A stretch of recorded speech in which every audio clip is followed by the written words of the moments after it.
Hi, I'm Benton Stokes. And I'm Elaine O'Rourke. And this is Cocktail Theology.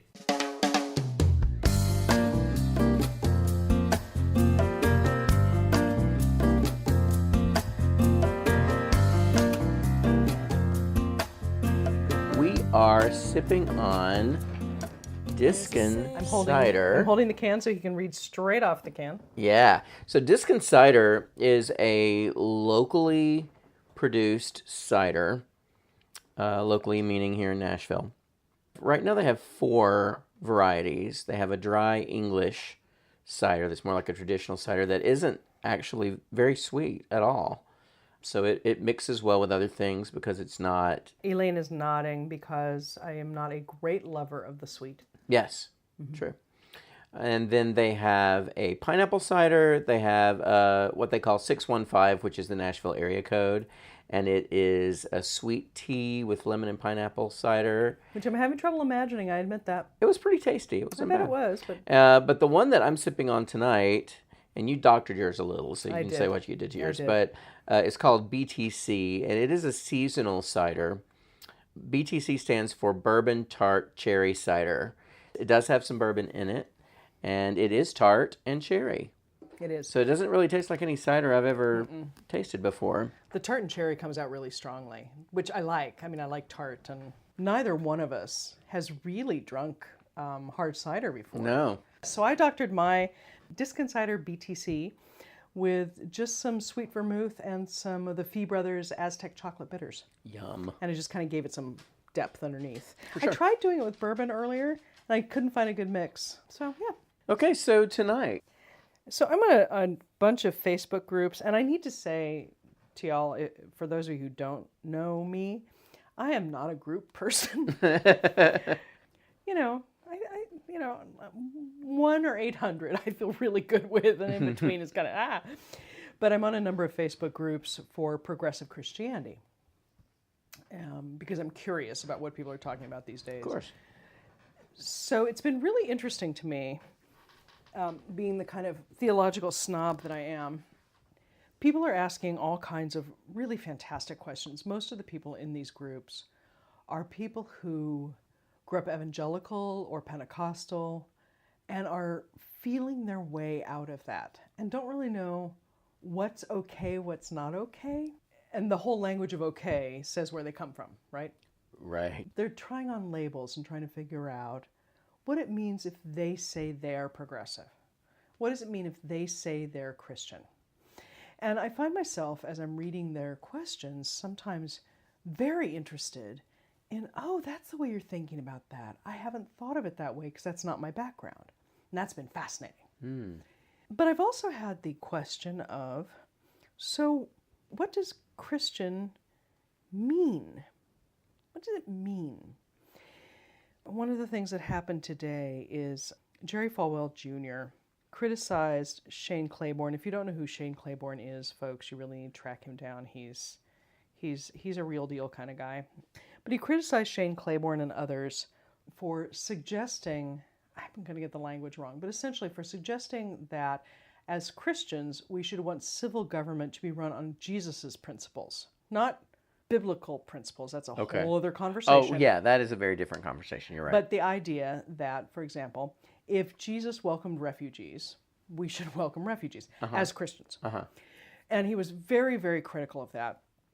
He said, he used the quote from the Bible about, he said, the render under Caesar thing. He said, sure.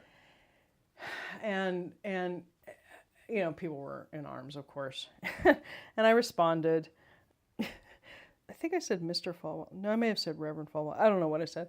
But I said something like, have you read the passage on taxes? Because it's about taxing. And I wish I could remember the exact words. But I said something like, to misinterpret Jesus' meaning for your own personal gain is the work of Satan. So that led me to think about, so what does it mean when we say we're Christian? Not necessarily you and I. But what does it mean when one says that one is Christian? What would you and I say? And and listeners, I would really love to hear from you on this. I mean, really love, whether it's on the Cocktail Theology page or it's on our Facebook, wherever you can find us. I would love to hear your feedback on this. But what do we mean when we say someone, including ourselves, is Christian? And what I used to say when I was pastoring is, look, the bottom line is you have to believe in Christ. That is, there has to be some notion that Jesus was special. Now, you have to be wrestling with that in some way, or convinced of it, whatever it is. But the idea, Jesus has to be special in some way. Yes. That's kind of like this bottom line for me. That if Jesus is similar to Gandhi or similar to Buddha, you're not a Christian. That doesn't make you bad or wrong. But the word Christian doesn't make sense applied to you. It'd be sort of like saying, I have blue eyes, which I do not. Yes. It's not that brown eyes are bad. I just don't have blue eyes. Right. So, what does it mean to you if someone you didn't know who seemed good-hearted and decent and not trying to like pummel you into believing what they believe said that they were Christian? What would you assume?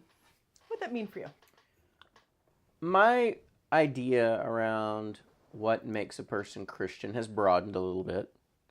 I grew up, most of our listeners know this, you definitely know this. I grew up in a very fundamentalist church, and what I mean by that is that the Bible was taken very, very literally. So things like Jonah and the whale, or Noah and the ark, or what happened in the Garden of Eden, or all of these biblical stories were taken very, very literally. Okay. I now know Christians who believe those stories to be more allegorical, or to be more about, like, in a similar way that Jesus would have used parables. These stories were used to make a point. There probably was a point where I would have thought people that believe that were heretics. I don't feel that way anymore. I think that there are a lot of folks that fall into the category of Christian who wonder about the divinity of Christ, for instance. Not that Jesus wasn't special. Okay. None of them would argue that Jesus was just a guy. All of them would say there was something very, very different and unique. No one was ever like Jesus. No one has been Jesus since Jesus, right? And I would believe that those people are Christians, particularly if they wrestle with the divinity of Christ, whether Christ was truly, truly God, or someone who was just highly favored by God, or someone who just had a very unique relationship with God, or because I think that those people identify Christ's life as a standard to which we aspire. Okay. And that there was something very, very special about the life of Christ, that Christ's example would continue to be an example, right? That it has survived. Jesus of Nazareth's life has survived his history, everything that he taught, everything that he did in his ministry. Mm-hmm. Of course, we focus on the last 3 years of his life, Sure. essentially, but everything that happened in his life and his ministry continues to be a standard that we as Christians, those of us who call ourselves Christians, aspire to. Okay. There is something living and breathing, continuing to be living and breathing about the life teachings of Jesus. How is that different than those who follow the life's teachings of Buddha, other than the fact that Buddha's later? I think that identifying yourself with Jesus, a lot of teachings that are in other faiths, in the Quran, in the Torah, lots of holy books have lots of the same types of ideas, same types of principles, and a lot of those things cross over. So increasingly, I think in the age of Oprah, you hear Christians like putting up on their bathroom mirrors, little quotes from Buddha or, things that inspire them that come from sources that maybe in another time would have felt heretical to do that. Okay, I see where you're going. All right, so, okay, wait. What I hear you talking about is having come from where you came from. Bathroom mirror is great. Hanging up anything on your bathroom mirror that wasn't either from the Old Testament or Jesus or Paul, probably mostly Paul. Yeah, lots of Paul, sure. Lots of Paul. That would have felt as though you were idolizing Yes. whomever the other thing was. Yeah. I mean, Jerry Falwell Jr. could go up there, but, Marianne Williamson couldn't, right? Mm-hmm. So what I'm hearing is you're describing the difference between having a very narrow view of what's okay for a Christian to do and think about versus having a more expansive view of what it's okay for a Christian to do or think about. Sure, yeah. Is that what you're describing? Yeah, because I think that in a fundamentalist mindset, to be a Christian means very specifically you believe that Jesus is the risen Son of God, that Jesus died on a cross, and because Jesus died on a cross, we now have access to God the Father. Sure. And you can interpret what happened on the cross a lot of different ways, but essentially the outcome is we can go to heaven and we can spend eternity physically with God because of what Jesus did. And so in a very literal reading of the account of the Passion, the crucifixion, the resurrection, that's what makes you a Christian, is if you believe that to the letter. Okay. And if any part of that doesn't fit into your personal philosophy, your personal faith, then you may not be a Christian at all. Sure. Okay. So staying there for a minute, staying with that kind of narrow view, and when I say narrow, I don't mean bad. I just mean very specific. A very specific limited view, yes. Could one be that kind of Christian and have quotes from the Buddha up on the wall, understanding they're quotes from the Buddha. They're not God. Yeah. You know what I mean? Like, does that destroy that notion of Christianity? Or could one have an extremely literal view of the Bible and Jesus is not only unique, but Son of God, fully divine, fully human the whole time, something magic happened on the cross, etc. that, and think it's okay to, read the Buddha? I think that in this day and age, again, I mean, I don't want to pick on Oprah, but a lot of it is Oprah has popularized sort of the idea of pick and choose what you like and believe and accept from different sources. I think particularly for the heartland, yeah. Yes. Yeah. For people like that, like I'm thinking about the church that my ex-wife and my kids not as much, but my ex-wife attends and her husband. It is a Southern Baptist church. Yes. And I'm thinking about the women in the choir and conversations that I remember peripherally being a part of or overhearing where they would talk about these things.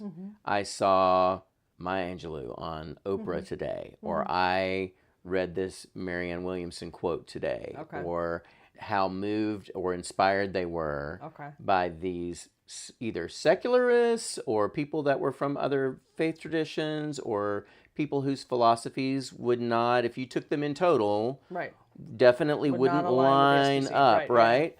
And yet they were fully okay talking about it, sharing the quotes, and all of that stuff. So I feel like there is a segment of people that would identify themselves as conservative Christians who accept that you can grab this, and this, and as long as it doesn't just outright contradict what the Bible says about Jesus, you're okay. Dallas Willard used to say, and I so appreciated it when he said this, he would say, Hindus eat breakfast. It doesn't mean you shouldn't eat breakfast. Right? That just because somebody who doesn't believe what you believe does something, it doesn't mean that thing is bad. Right. Automatically. And I think that that's kind of what you're getting at, is that one may want to hold on to Jesus is the Christ and the unique Son of God who did very specific, unique things and had a specific essence. But not everybody else is stupid. Yeah. Right? Or heretical just because they say things that make sense, but they don't believe that. Right.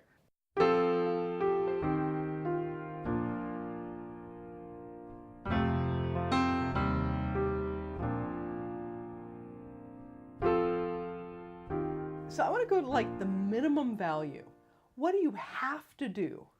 Like what's the, like for you today, you can change your mind in our next podcast. What for you today, what's like the bottom line? This is the thing that you must do or believe, or something that makes you a Christian. Quite a long time ago, when I was wrestling with my personal relationship with God, who I was to God, where I fit in the world, because my worldview was changing dramatically and rapidly. And my marriage was ending, and lots of things were changing in very seismic ways. How was that brain transplant anyway? It was crazy. I think the brain I have now is probably better than the one I had then. Okay. But when I was dealing with all of that, I sort of had to figure out what that baseline was for me. Right. Because a lot of the extra stuff was really weighing me down. Because as many of us who come up on a crisis of faith, and you and I talk about it a lot as the wall that you hit, a lot of those old beliefs just don't fit. They don't work. They contradict where you are right now and what your experience of God is right now. And so some of that stuff has to go. And so I got to the point where I had to figure out what that baseline was for me and then build upon that. So the baseline for me was that I did not want to identify myself. I don't care if other people call me a Christian, that's fine. I preferred to refer to myself as a Christ follower. So for me, the baseline was, I follow Christ. I follow Jesus. I pay attention to the life, the teachings of Jesus, and I make that my benchmark, my personal benchmark. Right. Doesn't mean that there aren't other teachings that don't reinforce, supplement, underline, support things that I know. Right. From my experience with walking with Christ. But for me, the baseline was, I follow Jesus, and that is the only thing that matters. I don't have to know what happened on the cross. I don't have to understand fully what resurrection meant. And honestly, through this journey, I've learned to really embrace the humanity of Jesus. Because as Jesus is my example, Jesus is who I follow, who I look to for how I should live my daily life. It's much easier for me to do that if I recognize that Jesus was also a guy. Right. And not just God walking around on earth. Right. For myself and for a lot of people that come from fundamentalist backgrounds or backgrounds where the Bible is read much more literally, so much emphasis is put on the sacredness and divinity of Jesus, the man, that it's difficult to really see the humanity so that actually the life of Jesus becomes way harder to follow. Way harder. It becomes this mystical, magical thing that I personally, in my own strength, or even calling on God's strength to help me do, I feel as though I'm never gonna get there. Right. And like when I was and I've talked about this on the podcast before, but when I was a kid in high school, and I was very devout in my church, I was very involved, and I was reading my Bible daily. I was a Bible, never mind. I don't have to get into all that. But I was very, very serious about my faith, and I felt like I was going to hell every day. Right. It was like no matter how much effort I put in or how many right things I did or whatever my right beliefs were, it was never going to be enough. So when I finally got to the point where I had to sort of shake all that down, learning to embrace the humanity of Jesus is what saved me. Right. Because at that point, I could actually walk with Jesus. Sure. Jesus wasn't 6 feet off the ground, like hovering 6 feet above the ground. Right. While I was down here he was walking beside me or he was walking in front of me. I could see him, I could touch him. Right. And that made the difference for me. So I believe that the baseline is that. There may be other things that you see or hear or believe that support those teachings, and I think that's okay. We come up with our own belief system. Sure. We shouldn't blindly believe or follow anything. Right. I don't believe at this point in my life. Next podcast, I may feel differently. And we're allowed to do that. And we're allowed to do that. That is part of the reason we have these conversations. So, to me, being a Christian is being a Christ follower. Okay, so whenever I hear you talk about this, it is fascinating to me to watch the very comfortable flip between talking about Jesus and talking about Christ. For me, those are very distinct concepts. I know they are for you. Yeah. And listeners, the reason I am doing that is because when I say Jesus, I am talking about the man of Nazareth who had a historical life, who, did this, that, and the other, who seems to have died on and I'm willing to believe all of that. I have no problem taking what we count as the history as history. That's not an issue for me at all. So, died on a cross, was resurrected, whatever. There's this other piece that is the eternal Christ, that is part of or constitutes, this is getting really intellectual, but is something having to do with the eternal God. Mm-hmm. When one can easily flip between Jesus and Christ, and that they are embodied in the same person. Person is both bodied and not bodied, right? Because Christ is not bodied as an idea. Jesus is bodied as an idea. So if those two are synonymous, truly synonymous, that's a very, very, very precise definition of what it means to be Christian. And I know that I do that. I use I use Jesus and Christ interchangeably. Mm-hmm. I do see the distinction. No, I know you do. I do. I do believe in the divinity of Jesus. However, I know that he was also fully human. And again, I think the humanness of Jesus is what makes Jesus special. Yes. And makes Jesus embraceable for me. Right. I default to Christ a lot because of Christian. Okay. And if I'm a Christian, that makes me a follower of Christ, and that's the way that I come across the terminology of Christ. Okay. But I recognize that Christ, the cosmic Christ, is generally how I talk about that. Right. 1/3 of the Trinity, if you want to put it that way. How much of that is Jesus, or how much of that is Christ? I don't know, and I don't feel like I have to know. Right, but I think you would assert that there's got to be some overlap there. Oh, yeah. Okay. Yeah. And you may not know how much or how that works or any of that, but there's some overlap. Mm-hmm. I think that's a really important concept. Mm-hmm. And the reason I think it's important is that I don't think someone who thinks Jesus' example is worth following, who does not also think there's something, I'm rubbing my hands together, there's something there's something about the texture of Jesus. Yes. That has a divinity. Yes. That is somewhat different than anybody else's. Right. So far as we know. Right. That if you don't have that overlapping piece, I don't think you can call yourself a Christian. You can be a Jesus follower, not a darn thing wrong with that, because Jesus did a lot of things really, really right. If you model your life after his life, you're going to be a better person. Yes. Than if you don't have somebody else that works, right? But the concept that Jesus overlaps somehow with the cosmic Christ is really critical for me to calling yourself a Christian. I get that. Okay. And it sounds like because you use those interchangeably often, that you have something about that too. There's a layer there that has to be there. Okay. I do. Okay. Well, the other piece that I didn't address from my upbringing is one of the requirements to be a Christian is that you accept Jesus, or you let Jesus in your heart, or you give. There's lots of ways that you can say that, but there essentially is a point where there is a decision made, and that is something that I don't necessarily ascribe to anymore. Okay, so say something about the way you think of decision now. I mean, I think most of our listeners understand about deciding for Christ, about what that it's supposed to be this moment in time. Right. Where you choose this path or you fall off the face of the earth in a particular way.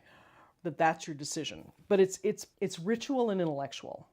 So how would you describe now what it means to, I hate this language, I don't have good other language, decide for Christ at this point? What do you think that means? Well, it's really funny because the two traditions that I was a part of the longest, one was Wesleyan in tradition, and what that means is the theology basically of John Wesley was you accept Jesus, whatever that means, you make this decision for Jesus, and that it's a decision that you continue to make for the rest of your life. And I don't have a problem with any of that. It is a decision that I continue to make every day of my life. Right. However, the other part of that is sin dooms you to hell. So anytime you sin, you start playing with the idea that maybe you're going to go to hell, even though you decided Jesus back over here. Now that you have started smoking, or now that you're hanging out with the wrong crowd, or now that you're thinking about sleeping with your girlfriend, you might get sent to hell for that. Right. Which is not, I just need to be very clear for our listeners. John Wesley didn't think this. Yeah. Okay. Right. Okay. But the church I grew up in did. Yes. Okay. And so that back and forth was just like, Sure. I was getting slingshot around all the time because as a high school boy, hormones are crazy. Feeling what you're feeling. And every time you notice somebody, then there's this chance if you don't ask for forgiveness for that. Right. Then it's like there's this checklist that God is keeping. Right. For everything that you do wrong, every sin that you commit, you have to ask forgiveness for each of those sins all the time. It's exhausting. And so basically, instead of following Jesus, instead of being like proactive, you're constantly reacting to your own sin or your own lostness, right? Right. That doesn't work for me. Then I was a part of a Southern Baptist church, fine people. But the thing about that is, that theology is, you make that decision once and then you're done. You don't have to make it again. Ever. You never have to make it again. Right. So you can live like the devil the rest of your life and you're still going to heaven, right? And I have an issue with that too. Well, unless you're gay or female or maybe Mexican at the border. And those things, or Catholic, those things will screw you up. Those will mess you up. But, right. So those to me are kind of extremes, right? Sure. And so I don't believe either of those extremes anymore. Right. I do believe that following Jesus is a decision that I make all the time. Okay. I don't think that if I fail to follow Jesus today, or if I make a misstep, that I'm doomed to hell for that. So let's think about one of our neighbors who has made the decision for Christ, who has never thought about it again, who kicks the dog and yells at the wife. Be cliche about this, whatever. Whatever the things are that you think are just not appropriate. Does that, but darn it, at some point went and knelt at the altar, said the sinner's prayer, or whatever the person said. That person, if asked, would say, I believe that Jesus Christ is Lord. Does behavior determine whether you are a Christian or not? Because I think one of the challenges all of us are having right now, all of us who take any of this seriously, I think all of us are having this, okay, so wait a minute. If that person can legitimately call him or herself a Christian, how do I legitimately call my, you know what I mean? Right. And whoever that person is, whoever I am, we're seeing this massive disjuncture in what we think are the bottom line aspects of the faith. Yeah. I think what I'm trying to get at today is so what's the bottom line?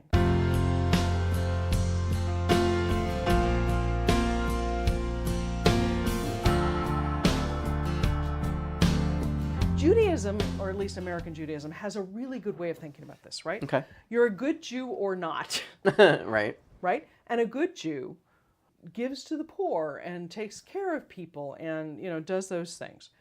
There's the good Jew, the religious Jew, secular Jew, a cultural Jew. So you've got these sets of distinctions where, unless you're like ultra-Orthodox, you assume this is one big group. And there's variations of religiosity, Sure. variations of behavior, but there's this kind of underlying sense that to be Jewish is to be Jewish. Now, the far ends of Orthodoxy and the far ends of liberalism would not think that. But, there's this kind of... And I think that sticking togetherness has to do with being a minority. Yeah. It's a huge privilege in the American Christian world to be able to say, well, you are, but you aren't. Right. Right. I mean, it's a little Sunni Shiite kind of thing going, right? If you're in a world where something is the particular, this is what we all are, then you start distinguishing, well, are you really? Right. So I was talking about Jerry Falwell Jr., who is one of those people I think has just really completely missed the arc. Yeah. And should stay missing the arc unless God chooses differently. I would say that a better example might be, and you can pick either one, either Donald Trump or Hillary Clinton. Doesn't matter. Whichever one you don't like, pick that one. It doesn't matter. I would say that a person who has decided that there's something about Jesus and Christ that overlap, and that there's something about Jesus' example or something that is worthy of consideration, I'm willing to call that person a Christian. I don't think that makes you a good Christian or a follower of Jesus. Right. For me, following Jesus is a pretty freaking high bar. It's a very high bar. Following Jesus means taking seriously that the way he lived his life, what he said, what mattered to him, should trump what matters otherwise to me. Otherwise, I'm not personally interested in heaven. It doesn't matter to me. I mean, it truly doesn't matter to me. Otherwise, if you're not trying to make Jesus the one who, and I mean Jesus of Nazareth, if you're not trying to make Jesus the one who kind of is your benchmark for life, and you don't also believe there's something special about Jesus. Now, what may be special about Jesus could be special about all of us, frankly, which is kind of the direction I go. But there's something special about Jesus. If you don't have both of those, for me, if you're not choosing every day to follow Jesus, or at least understand you should be choosing every day to follow Jesus, then there's something funky Yes. about calling yourself a Christian. Yeah, I would agree with that too. Now, we all fail all the time, Of constantly. course. And it's not about that. It's not about that. I just removed myself from a bunch of email lists, right? So at some point, I joined an email list of blah. Okay? Does that make me one of blah? No, it means they keep sending me emails. And they need to stop. They need to stop. But the fact that I think they need to stop, rather than I just want to keep getting their emails and ignoring them, to me, there's something about that. There's something about that that. is about who we are. Yeah. And if I say, well, yes, Jesus Christ is Lord, which is such a deeper concept than most of the people who want you to say that actually get. I mean, that's huge. Lord, that means like the boss of my life, like on a daily basis. Anyway, if I once said Jesus Christ is Lord when I was 13 and, the girl I wanted to sleep with also thought Jesus Christ was Lord, and if I didn't say she was, then, I messed up. If that's the only thing that mattered, I'm perfectly happy to consider you part of the Christian tradition, part of all of that. Yeah. Well, at that point, you're not right. In my estimation, you're not a Jesus follower. Right. You made a decision at some point because you wanted to go to heaven and you didn't want to go to hell. Or sleep with the chick. Right. And so and I think a lot of the change that has happened in my point of view around this is around the idea of heaven. Yeah. I think understanding that I'm a part of God's kingdom now changes all of that. Changes everything. Changes all of that because I'm not choosing Jesus for some sort of a reward at the end of my life. Right.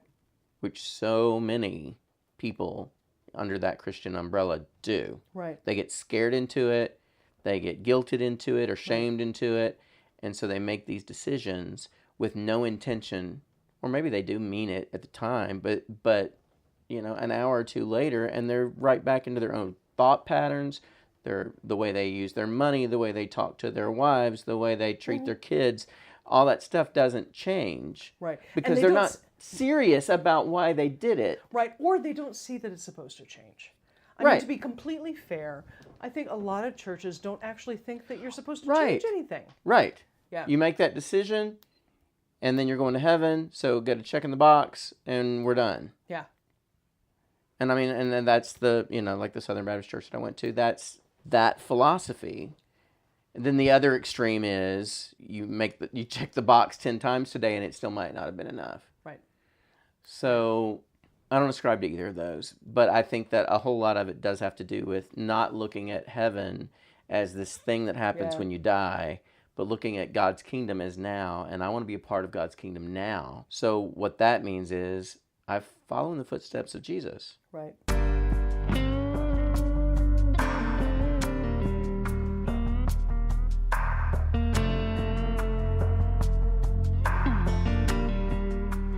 Okay. Can you believe in reincarnation and be Christian? You can take a minute for that. I mean, the idea of reincarnation isn't biblical. Okay, so that right there, that says something about not bad, but what you're doing is you're looking. But that's back where and I start. You're starting from the Bible. Right. That's where I would start with concepts like that. Yeah, that's where I would wrong start. With that. Yeah. Just clarifying for people who are listening.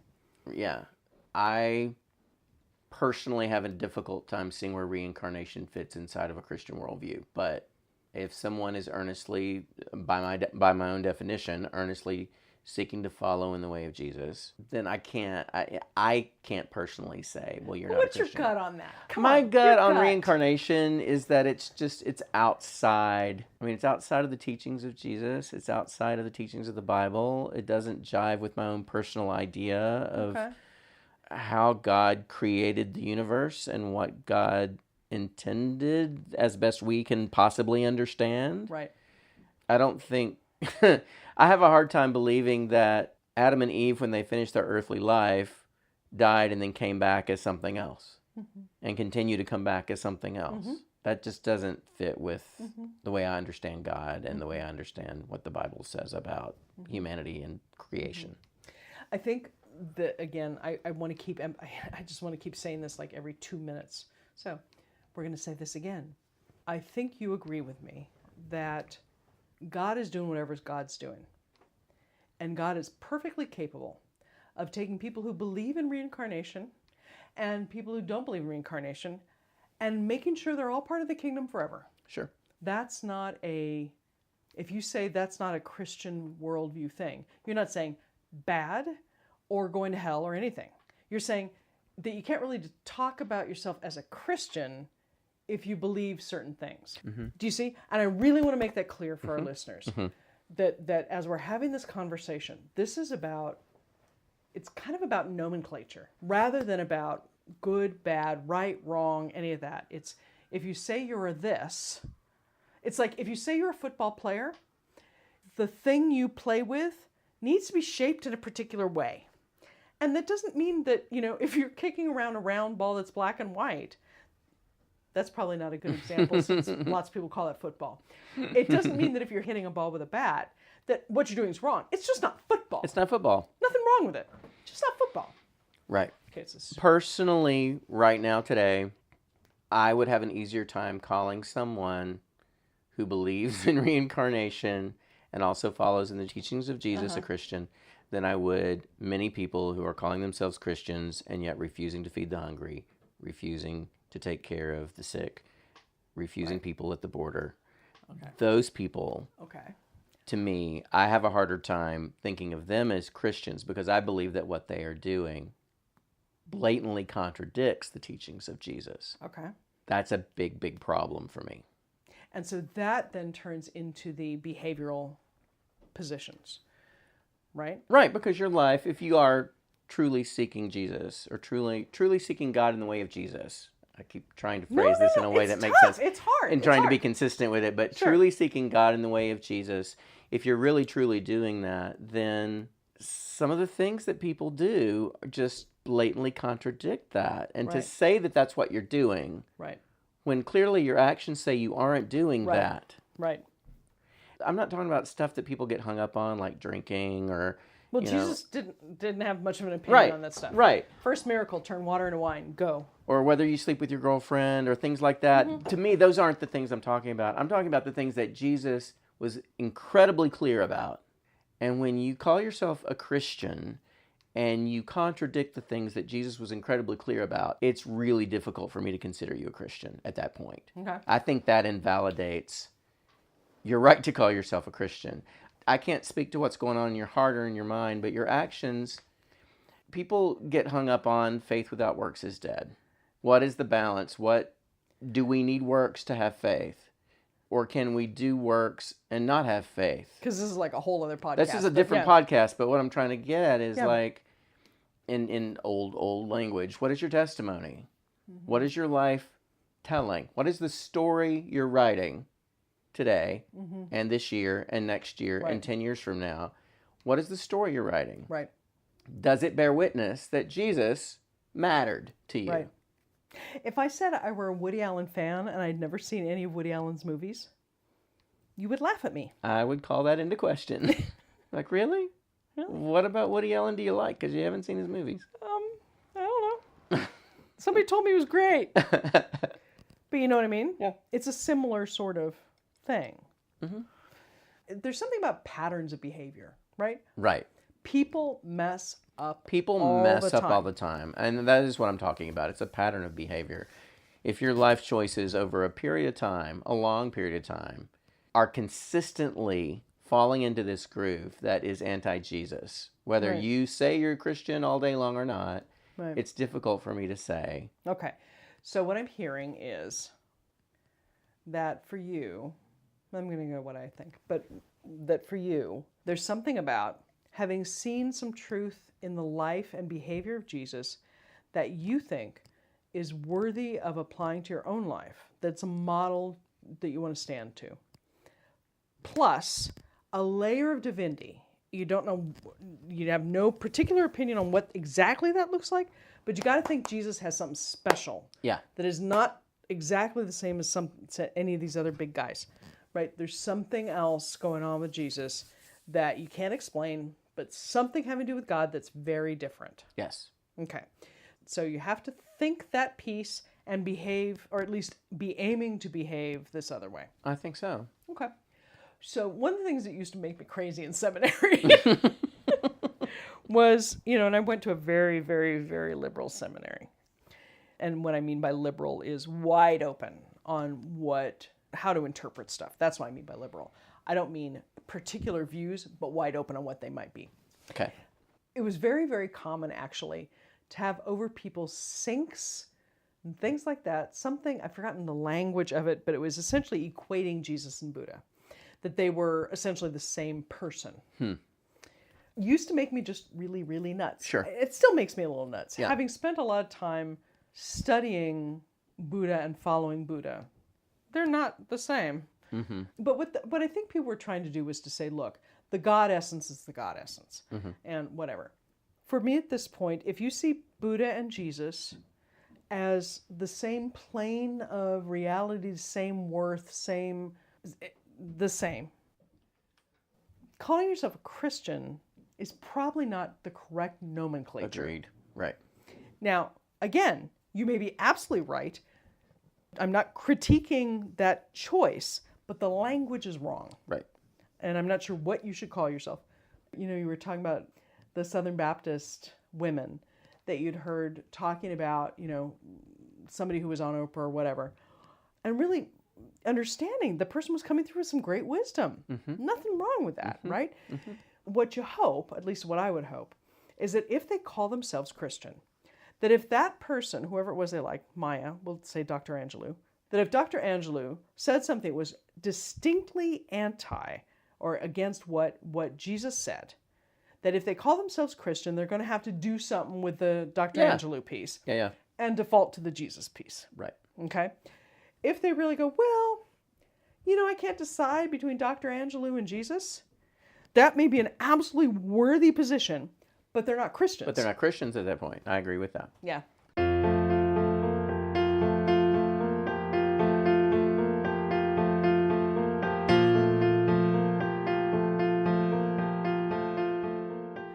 There's something, I think, this may be unfair. No, I think it's fair. I think that if one describes oneself as Christian and has a certain level of arrogance, and it takes quite a bit of arrogance to get to this point, I think, but a certain level of arrogance that says, and everybody else is messed up, horrible, wrong. Everybody else. But I mean everybody else. You're kind of missing the point of Jesus. Yeah, uh-huh. And it could be just then that you're an ignorant Christian. Too many churches don't actually nurture anybody in the faith. Yeah. So people can wind up being in church their whole lives and being completely ignorant. Right. But there's something about Jesus who is, at least from the Christian point of view, the humble servant. Mm-hmm. If you're an arrogant son of a bitch, mm-hmm. you can't say you're following Jesus. You may say, you may think he's special, but you're clearly not trying to follow his example. Right. I mean, that's the problem, right? Right. Yeah. Okay. So I think what I'm hearing us say mm-hmm. is that for us today, maybe we'll change our minds tomorrow, listen into the next episode, that for us today, you have to think that there's something about the life and teachings of Jesus that is worthy of emulation. Mm-hmm.